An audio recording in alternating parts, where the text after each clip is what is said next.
Let me ask you something. How many people do you know who've said recently, honestly, I'm thinking of moving abroad? Maybe Australia, maybe Dubai, maybe Canada or New Zealand.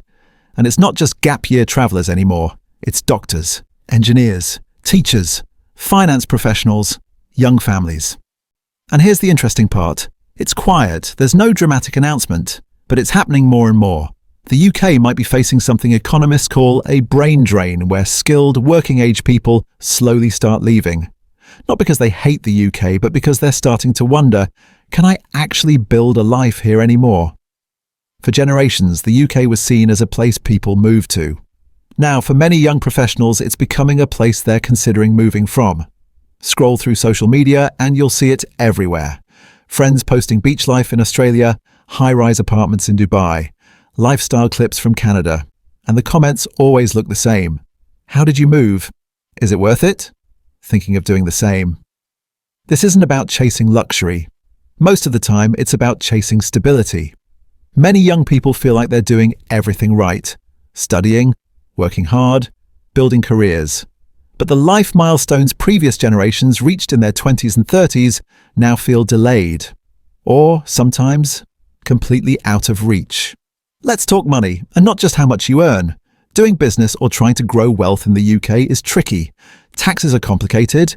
Income tax thresholds have been frozen for years, meaning more people slowly drift into higher tax bands without actually becoming richer. Around the £100,000 mark, effective tax rates can approach 60% once allowances and childcare support disappear.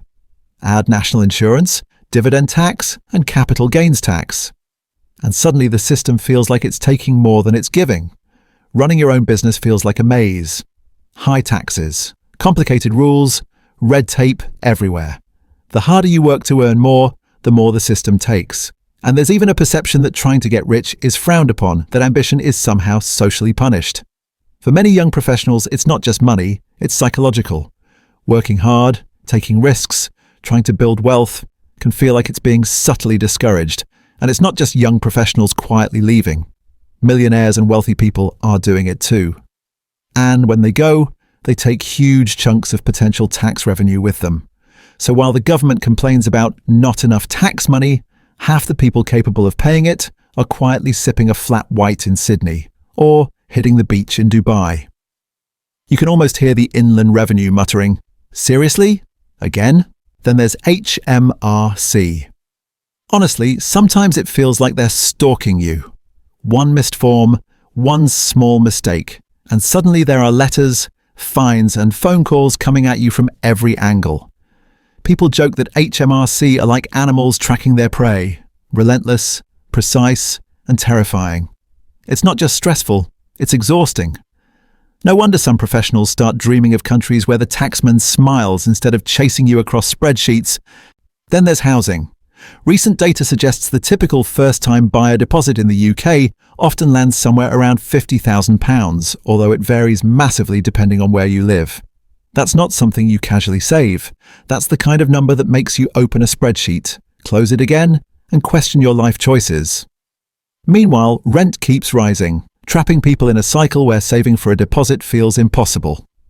Housing isn't just about property. It affects when people move out, start families, and feel financially secure.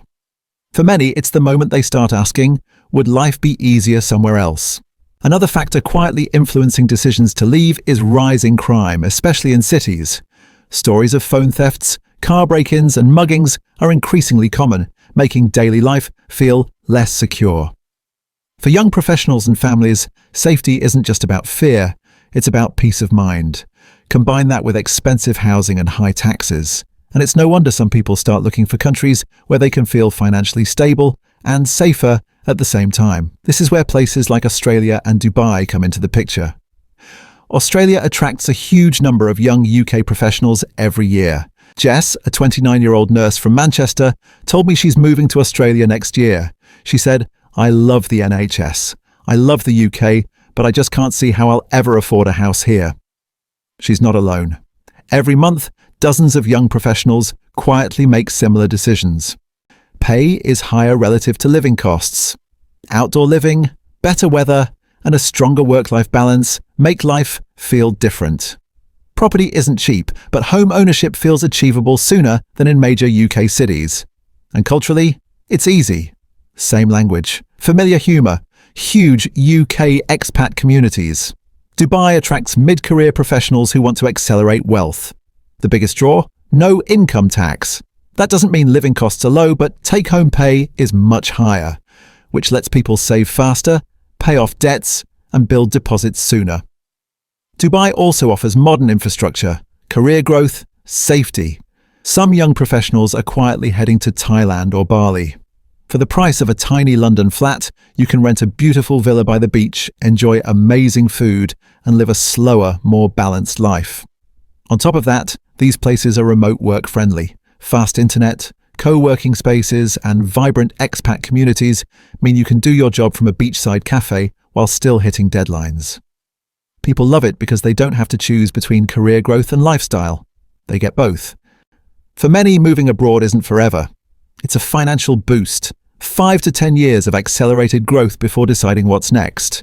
Even temporary moves change long-term plans. If enough skilled young workers leave, there are consequences.